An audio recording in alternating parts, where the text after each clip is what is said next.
అంబటి రాంబాబు గారి ఇంటర్వ్యూని కట్ చేసి వక్రీకరించి ఏదైతే తెలుగుదేశం పార్టీ వాళ్ళ సోషల్ మీడియా సంబరపడిపోతున్నారో, ఏదో మేము ముస్లిం మైనార్టీలకు తప్పుదవ పట్టేయడంలో వాళ్ళకు దూరం చేయడంలో సక్సెస్ఫుల్ అయిపోయినామని చెప్పి, ఎప్పటికైనా ఉండని అబద్ధం ఉంటుంది, నిజం ఉంటుంది.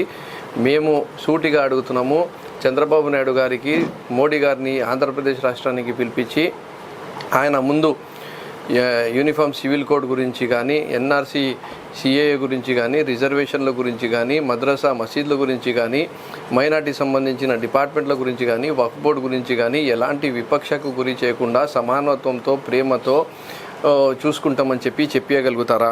మా జగన్మోహన్ రెడ్డి గారు అయితే నరేంద్ర మోడీ గారికి సాక్షాత్తు స్టేజ్ మీద పెట్టి మాకు మీకు రాష్ట్ర ప్రయోజనాలు తప్ప ఎలాంటి ఎజెండా లేదు, ఉండబోదు అని చెప్పినారు.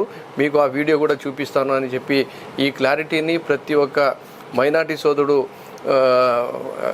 బాగా వైరల్ చేయాల్సిన అవసరం ఉంది, ప్రతి ఒక్కరికి చూపించాల్సిన అవసరం ఉంది, చెప్పాల్సిన అవసరం ఉంది అని చెప్పి కూడా తెలియజేసుకుంటున్నా.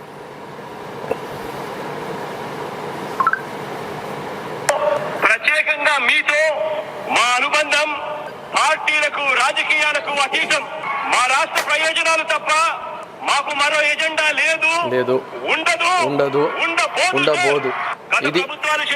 ఇది జగన్మోహన్ రెడ్డి గారిది వైఎస్ఆర్ కాంగ్రెస్ పార్టీ స్టాండ్. ఇప్పుడు మీరు ముందుకు వచ్చి దీనిపైన మేము విసిరిన సవాల్ని మీరు యాక్సెప్ట్ చేస్తారని చెప్పి ఛాలెంజ్ చేస్తున్నాం.